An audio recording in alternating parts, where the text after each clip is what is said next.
BCS পরীক্ষার প্রশ্ন ফাঁস নিয়ে এখন তোলপাড় সারা দেশ। সিআইডির সাইবার ইনভেস্টিগেশন অ্যান্ড অপারেশনস বিভাগের বিশেষ পুলিশ সুপার মোহাম্মদ তৌহিদুল ইসলাম বলেন, দীর্ঘদিন ধরে এই চক্রটি প্রশ্নপত্র ফাঁস করে আসছিল।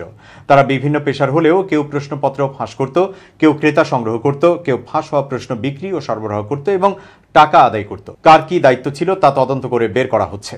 সিআইডি সূত্র জানায়, মূলত 2002 সাল থেকেই গাড়ি চালক আবেদ আলীর মাধ্যমে পিএসসিতে থাকা চক্র প্রশ্নপত্র ফাঁস করে আসছিল। পিএসসির অধীনে থাকা বিভিন্ন নিয়োগ পরীক্ষা ছাড়াও কয়েকটি বিসিএস পরীক্ষার প্রশ্নপত্র ফাঁস করেছে বলেও তথ্য রয়েছে। এসব তথ্য যাচাই করা হচ্ছে।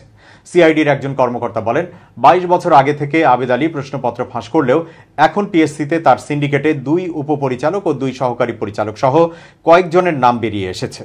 কিন্তু এর আগেও পিএসসিতে তার সিন্ডিকেটে এই ধরনের সদস্য ছিল। তারা কারা, সেই অনুসন্ধান চলছে। সংশ্লিষ্ট সূত্র জানায়, একসময় আবেদ আলী পিএসসির আলোচিত সদস্য অধ্যাপক মাহফুজুর রহমানের গাড়ি চালক ছিলেন। একাধিক নিয়োগ পরীক্ষায় প্রশ্নপত্র ফাঁস হয়েছিল এই আবেদ আলী সিন্ডিকেটের মাধ্যমেই। তখন পিএসসির এই সদস্যের নামও এসেছিল। প্রশ্ন ফাঁসের টাকার দ্বন্দ্বে ওই সময় এক শিক্ষককে প্রাণনাশের হুমকিও দেন আবেদ আলী। ওই ঘটনায় জিডি হয়েছিল তখন। পিএসসির সেই সদস্য এখন কানাডায় বসবাস করেন। পিএসসির অফিস সহায়ক গ্রেপ্তার সাজেদুল ইসলাম সিআইডির জিজ্ঞাসাবাদে জানিয়েছে, সে মূলত উপপরিচালক আবু জাফরের মাধ্যমে প্রশ্নপত্র পেত। পরীক্ষার আগের দিন সে হাতে প্রশ্নপত্র পেত। এরপর তা আবেদ আলীর কাছে দেওয়া হতো। আবেদ আলী আগেই পরীক্ষার্থী ঠিক করে রাখত। সিআইডি কর্মকর্তারা বলছেন, প্রাথমিক তদন্তে এখন পর্যন্ত গাড়ি চালক আবেদ আলী অন্তত অর্ধশত কোটি টাকার সম্পদের মালিক বলে জানা গেছে। ঢাকায় তার একটি 6 তলা বাড়ি, 3টি ফ্ল্যাট ও একটি গাড়ি থাকার তথ্য রয়েছে।